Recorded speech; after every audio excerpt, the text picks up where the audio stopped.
Hey guys, welcome back to my channel. A very happy new year. I hope 2021 is kind to you, sending all the good energies your way.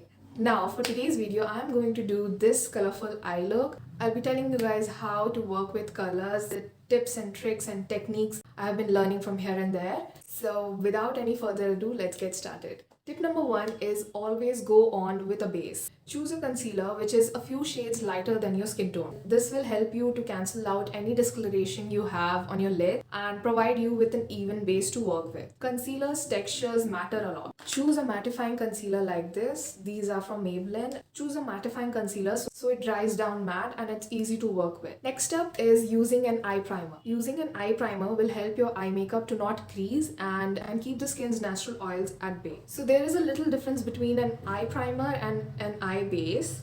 An eyeshadow primer will create a barrier between your skin's natural oils and your eyeshadows. This is your eyelid, okay? And if you have applied an eye primer, it will help create a barrier between your shadows and your skin's natural oils so that your skin's natural oils doesn't mix up with the eyeshadow and doesn't turn them greasy or muddy. Eye primers are generally clear in color, white, or maybe they can come in neutral colors also. An eyeshadow base helps a shadow's color to look more vibrant to make it pop. Eyeshadow bases comes in a range of colors. It's a bit sticky in nature to provide a nice grip to your shadows. White is the most preferred color because it really makes your eyeshadow pop. But an eyeshadow base is not made to prevent creasing. Using both of them together or not. You can try and experiment and see what works for you. If you go with both of them, the point is to do it in a correct order. Always start with an eye primer first and then go in with the eyeshadow base and work in thin layers. I don't have an eye primer as of now. I will be investing in one soon.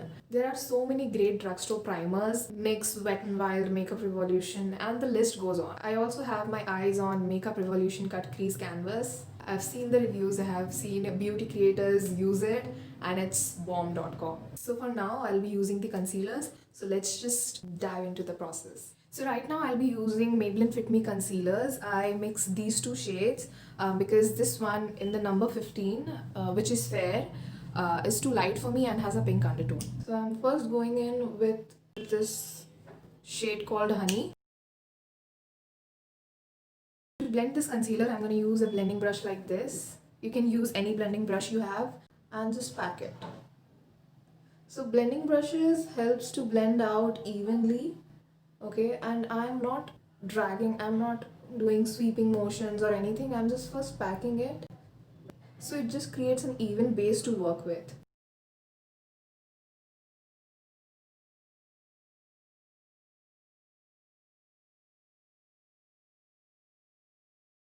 So now we have an even layer of this. I'm gonna go in with this shade, which is Fair.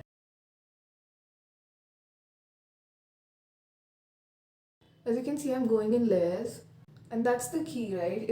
If you want an even base, you have to build it in layers. So I'm taking this concealer towards my temples.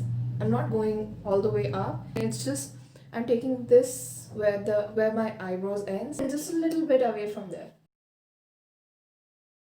I'm not doing a motion like this. First packing the product into place and then moving it around. And you need to keep looking downwards because if you keep moving your eyes like this, here and there, so you're gonna have crease lines. See? I will go with another layer. You see how much easier it is to blend with a blending brush? You can see how seamlessly it's blending. So now I'm going to keep looking downwards. Like you can also tilt your head backwards like this and let it sit for quite some time. So I'm not going to set the base. I know I've been doing it on all of my previous videos. Like you will see me setting the base after going in with the concealer. But lately I've been learning so many tips and tricks and changing techniques, and obviously it has changed the game for my eyeshadows. I'll let it sit and become a bit dry so we still have a little sticky texture because that way the shadows are going to stick to it. The next step is to start with the darkest shade.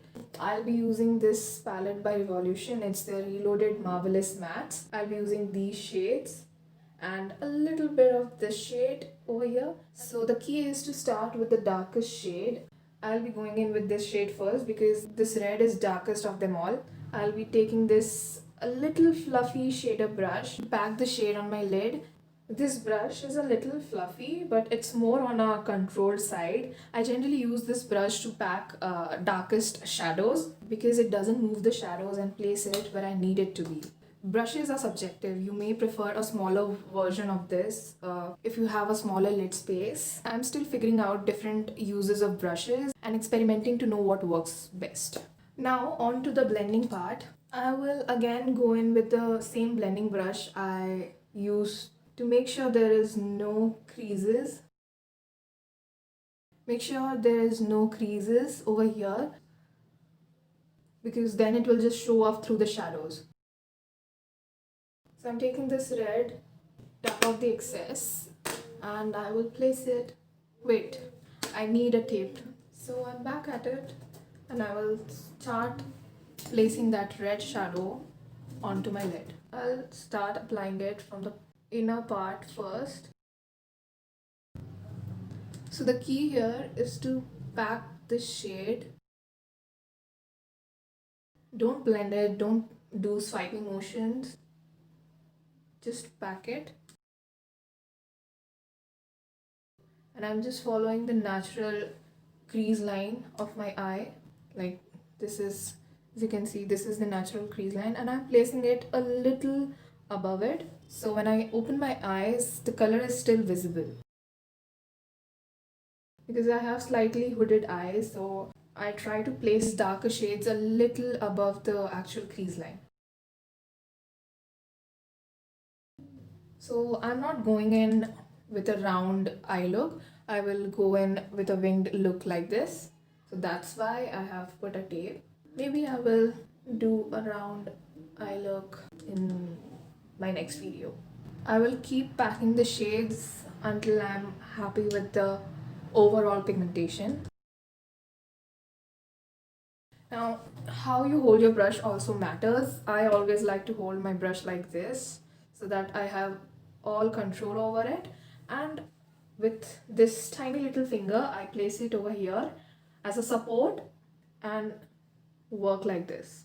Also, the smaller the brush, the darker is the color, so it's giving me a support to work over here with much control. So I'm happy with the color right here. So now whatever is left on my brush, I'll take a tissue, rub off the excess. With the same brush, I'll try to smoothen out the edges of this. I'm going in with small circular motions. Don't do windshield motions like this or big circular motions like this. Just try to do it like this. Stay in one place and then slightly move ahead. Also, I am working with only this side of the brush. Okay, I'm not using the whole part. I'm just working with this edge of the brush. Again, the same technique, the same way I'm holding the brush and I'm placing it over here. So I have all of my control on this. So now the edges of this shadows are smoothened out. I will go in with this shade, this orange shade right here on a brush like this. It's a, I don't know what brush is this. I don't have any number on this. Maybe this is a nose contouring brush. In my knowledge, yes, maybe. But yes, this is a more on a dense packed brush. Okay, I will try to find the name of the brush and link it down below because it's from the set of 25 brushes by pack. I think they do have an individual brush, so I'll try to find it and link it below. So I'm taking that orange shade on this brush. I'll tap off the excess and I'll again place it on the edges of this red shadow. Okay, then repeat the same process. Don't blend it right away. Don't do circular motions right away. Just pack the shade first. Know the placement. Know exactly where you want to place it. Don't worry if it doesn't have any structure right now. It's a process. We will get there. We will get there. The things I'm showing you will work across any shadow colors. You can use the same technique with any color. Just know what colors will go well together.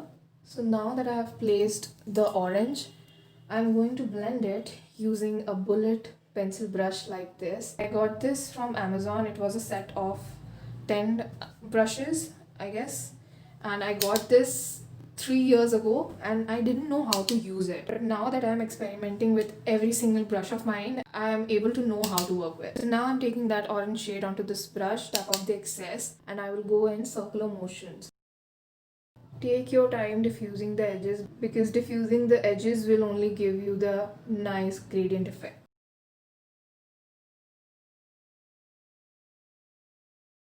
Now to give this blend a more seamless look, I'll be going in with this smaller blending brush. I don't have a nice small tapered blending brush, so that would be more suitable for the step I'm going to do. I'll be taking both of these shades together and I'll tap off the excess, start blending it in small circular motions. I'm using only this edge of the brush, okay? And I'm not holding the brush like this or neither like this, okay? I'm holding the brush like this, like on my face like this, and I'm blending it like this. So what it does, it helps the below shadow, like the shade, red shade, to mix with the above shade, that is orange shade.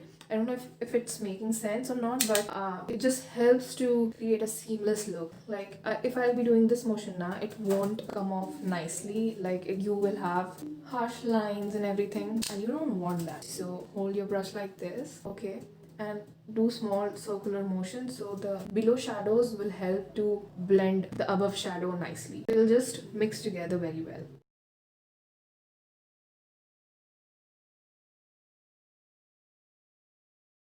On to the next shade. I'll be using this smaller blending brush. So one thing you need to keep in mind is the bigger the brush, the lighter the shadow, and the smaller and denser the brush, the darkest the shadow. I'll be taking this yellow shade on this brush, and this is going to be the transition shade. So I'm not going to pack it and then blend it because obviously this is a transition shade and we are going in with a bigger fluffy blending brush. Go in small circular motions like this.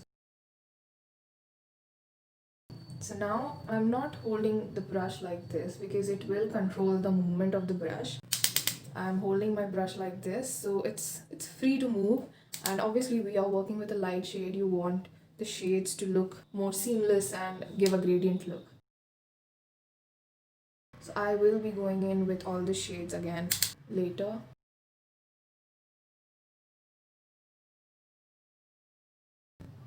So the yellow part is done. Now I will be taking this cleaner blending brush. It already has the yellow pigment because I did the other eye with this. I'll take a translucent powder, tap off the excess, and I'll go over this. This just helps to create a very smoother looking blend. Also, you can use this tip. What you can do if any of your shadows are not blending or anything, you can take some translucent powder like this and go in with a blending brush, and it will just help the shadows to blend even more easily.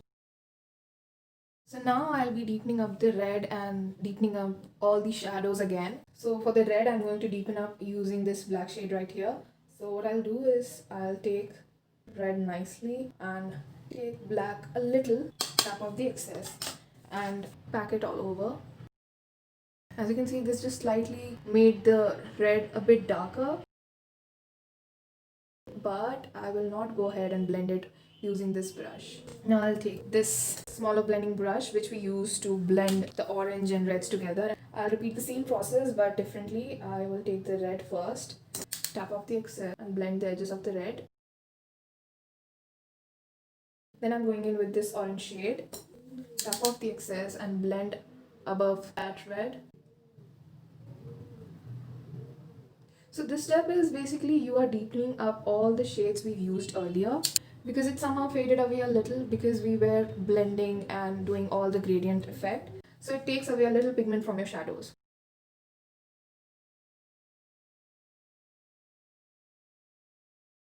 And then I'm taking this blending brush to blend the yellow.